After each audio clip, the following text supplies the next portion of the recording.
Bien que je comprenne le français, j'ai du mal à le parler couramment. C'est un problème courant pour beaucoup de gens qui apprennent une langue étrangère. Cependant, il ne faut pas s'inquiéter. On va résoudre ce problème avec quelques astuces simples. இப்போ என்ன உங்களுக்கு நான் சொல்ல வரேன்னு சொன்னா, எல்லாருக்குமே French வந்து யாரு கதைச்சாலும் பொதுவா விளங்கக்கூடிய தன்மை இருக்கும், எல்லாமே விளங்கும். ஆனா அவைக்கு திருப்பி பதில் சொல்லணும் இல்ல திருப்பி கதைக்கணும் என்று யோசிக்கிற நேரத்துல நீங்க பிளாக் ஆகி ஃப்ரீஸ் ஆகி அப்படியே நின்றுவீங்க. சில வேளை தட்டு தடுமாறி பதட்டத்துல கதைப்பீங்க.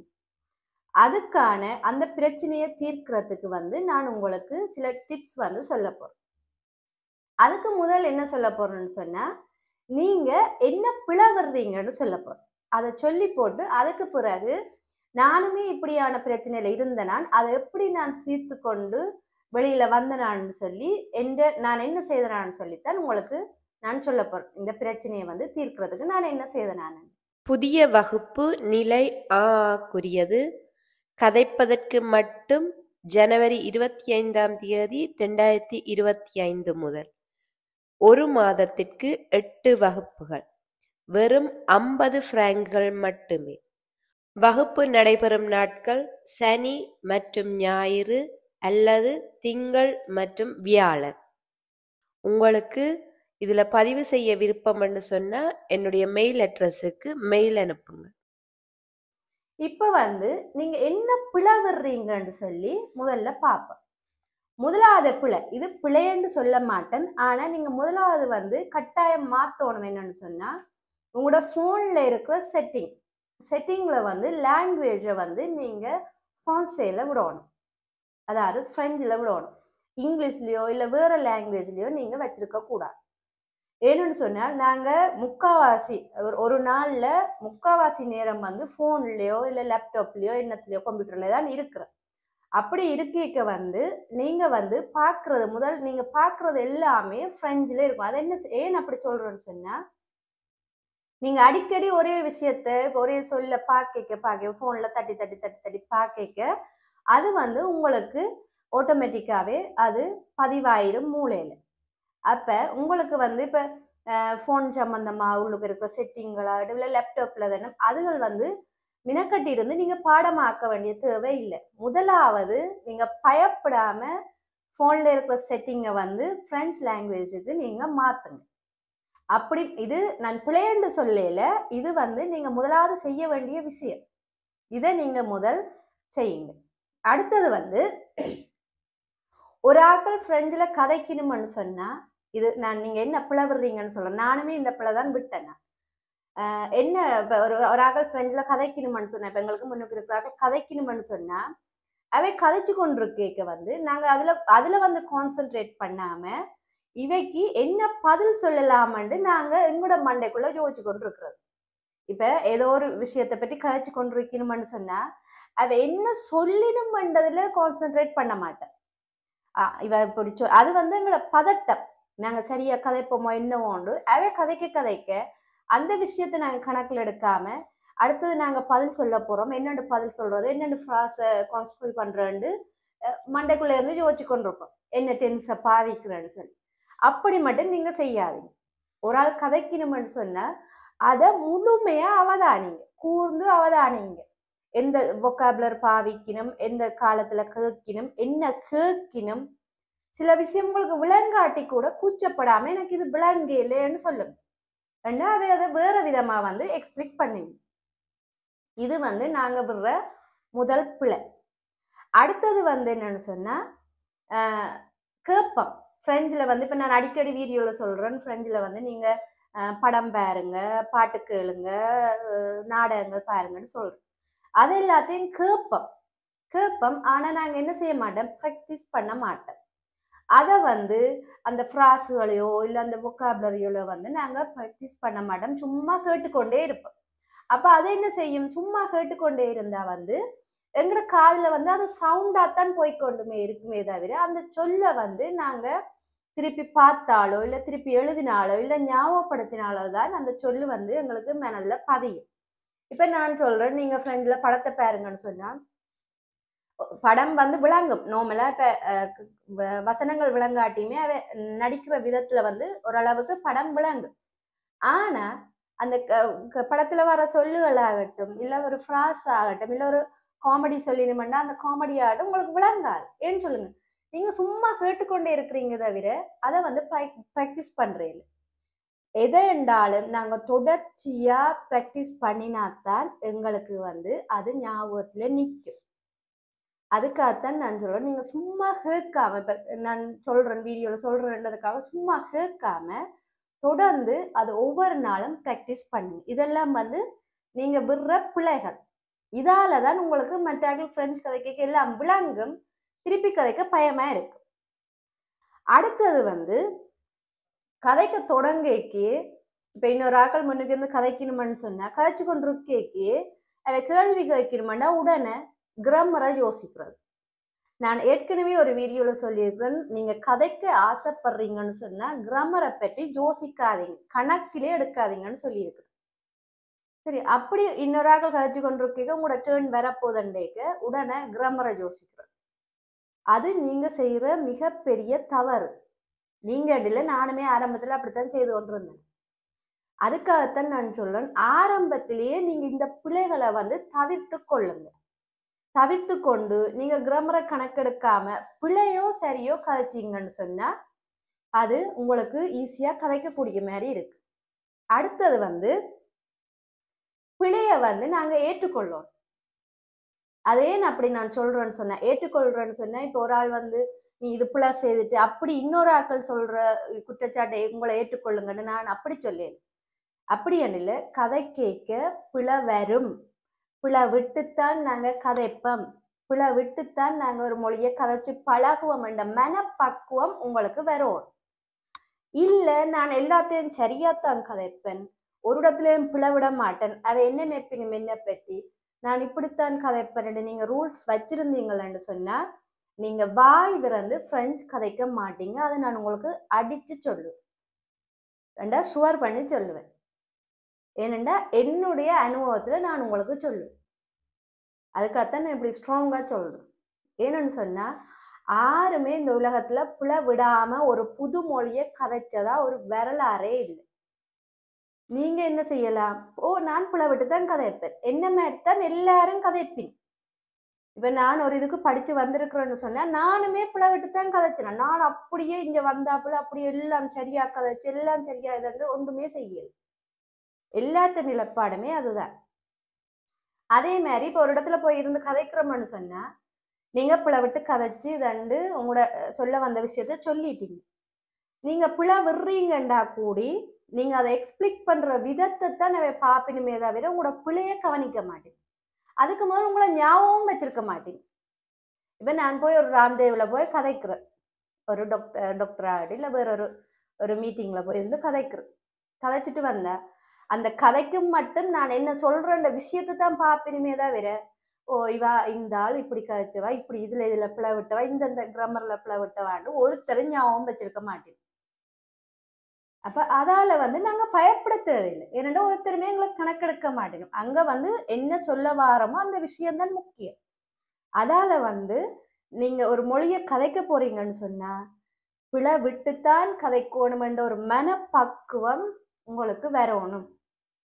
அப்படி நீங்க பிழையை ஏற்றுக்கொள்ளாம எல்லாம் சரியா கதைப்பேன், நான் எல்லாம் சரியா ஃப்ராஸ் எல்லாம் வடிவாத்தான் போடுவேன், கான்ஜுகேஷன் வடிவாத்தான் போடுவேன் என்று சொன்னா நீங்க அது வந்து எழுதுறதுக்கு சரியா இருக்கு. நீங்க எழுதுறதுல வந்து நீங்க பெர்ஃபெக்டா எல்லாம் எழுதுவீங்க, ஆனா கதைக்க மாட்டீங்க. அடுத்த இது வந்து நான் உங்களுக்கு நீங்க என்னென்ன பிழை விடுறீங்கன்னு முன்னுக்கு சொல்றேன். இதுகள் எல்லாத்தையும் திருத்தி கொள்ளலாம். இப்ப ஒரு ஆக்களோட கதை கேட்க அவ கதைக்கிற எல்லாம் விளங்கும், திருப்பி கதைக்க எல்லாமே இருக்கு. அதுக்கு எனக்கு ஆரம்பத்திலேயுமே எனக்கு அப்படித்தான் இருந்தது. அதுக்கு நான் என்ன சில ட்ரிக்ஸ்கள் வந்து யூஸ் பண்ணினான்னு சொல்லி இப்ப நான் உங்களுக்கு சொல்லப்போம். இதுல வந்து முதலாவது என்னன்னு சொன்னா, நான் என் வீட்டு வேலையெல்லாம் முடிச்சு கொண்டு பிள்ளைகளையும் கூட்டிக் கொண்டு பார்க்குக்கு போவேன். குழந்தைகள் வந்து விளையாடுற இடத்துக்கு போவேன். ஏன்னு சொன்னா குழந்தைகள் வந்து இப்ப வேற வேற நாட்டு மொழி கதைச்சாலுமே அவை வந்து அவைக்குள்ள கம்யூனிகேட் பண்றதுக்கு ஒரே மொழி வந்து பிரெஞ்சுலாம் கம்யூனிகேட் பண்ணுவேன். அப்ப அவை அந்த குழந்தைகள் விளையாடுற பார்க்ல போயிருந்து அவை கதைக்கிறத கேட்பேன். அவை விளையாடுறதெல்லாம் கேட்பேன். எந்த குழந்தைகளையும் விளையாட விடுவேன். விட்டுட்டு அவையிட்ட வந்து சில கேள்விகள் கேட்டு அவையோட கதைப்பேன். ஏன்னு சொல்லுங்க, இது வந்து எங்களுக்குள்ள ஒரு கான்ஃபிடன்ஸ் வாரத்துக்கு, கான்ஃபிடென்ட் வாரத்துக்கு. அது ஏன்னு சொன்னா, சின்ன சின்ன பிள்ளைகளை பாருங்க, அவ பிள்ளையாத்தான் கதைப்பினும். அவைக்கு வடிவா ஃப்ராஸ் அமைக்க தெரியாது. ஒரு சொல்லுகள்லாம் அந்த தாங்க சொல்ல வரதை எக்ஸ்பிளைக் பண்ணுவேன். ஆனா அவைக்குள்ள நிறைய கான்ஃபிடென்ட் இருக்கும். எந்த பிள்ளைகள்கிட்டயுமே அப்படித்தான். தாங்க பிள்ளையா கதைக்கிறோன்னு சொல்ல மாட்டேன்னு நினைக்க மாட்டினும், தாங்க சொல்றத சரியா நினைச்சு வடிவா போர்டு லாங்குவேஜ் எல்லாம் கொடுத்து வடிவா சொல்லுவேன். அந்த கான்ஃபிடென்ட் எங்களுக்குள்ள வரணும்னு சொன்னா நாங்க போய் அவையோட இருந்து கதைச்சு பழகணும். ஏன்னு சொல்லுங்க, அவை எங்களோட பிள்ளைய வந்து கணக்கெடுக்க மாட்டேன். நாங்களுமே அவையோட பிள்ளைய வந்து கணக்கெடுத்து இங்க நீ இதுல பிளவுற இப்படி கதை அப்படி கதைன்னு நாங்களும் திருத்தக்கூடாது. அவை எப்படி கதைக்கணுமோ அதே மாதிரி நாங்களும் கதைக்கலாம்.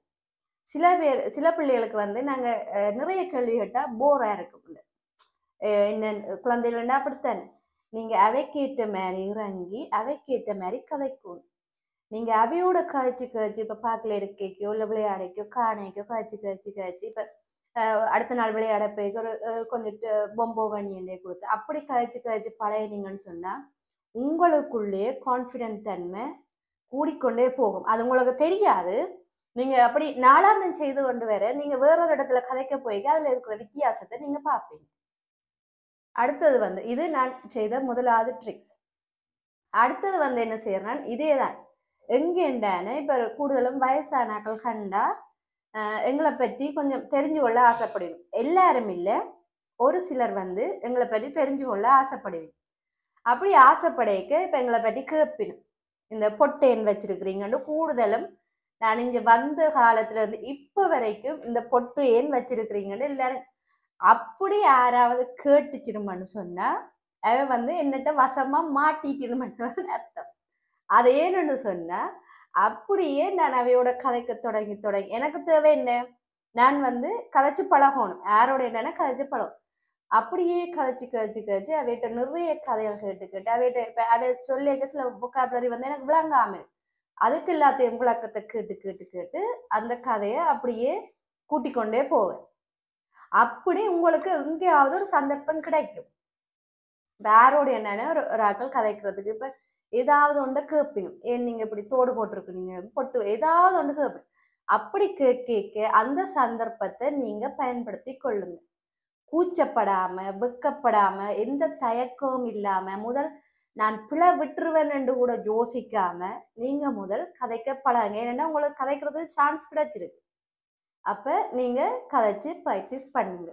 இது நான் செய்தோட 2வது ட்ரிக்ஸ். இப்ப நான் இருக்கிற கூடுதலும் நான் இங்க இருக்கிற ஏரியாவில் இப்ப இருக்கிற இந்த வில்லேஜ்ல வந்து எல்லாருக்குமே இந்த பொட்டுக்கான விளக்கம் நான் கொடுத்து முடிச்சுட்டேன். ஃப்ரெண்ட்ல கொடுத்து கழிச்சு அவையிட்ட நிறைய இன்ஃபர்மேஷன் வேண்டி அவையோட கல்ச்சரை பற்றி கேட்டு அவையோட சாப்பாடுகள் என்ன அப்படின்னு நிறைய விஷயம் நாங்கள் கதைக்கல.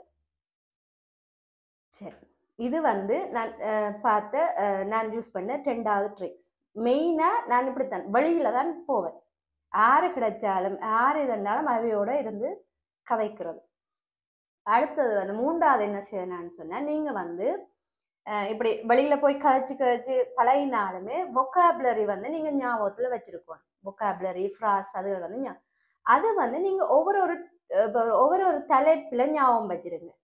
இப்ப ஒரு voyage ஒரு தலைப்படுத்தீங்கன்னா இப்ப ஒரு இடத்துக்கு பயணம் செய்யறது அது சம்பந்தமா vocabulary அவ்வளோத்தையும் லிஸ்ட் எடுங்க. அதுக்காக ஒரே நாள்ல அவ்வளோத்தையும் இதன்றேன். ஒரு 10 ஒவ்வொரு தலைப்புல என்னென்ன vocabulary உங்களுக்கு தேவையோ அது எல்லாத்தையும் எடுங்க. எடுத்துட்டு அதுல ஃப்ராஸ் அமையுங்க. ஒரு வசனமா அமையுங்க. ஃப்ராஸ் வந்து சிம்பிளா இருக்கும்.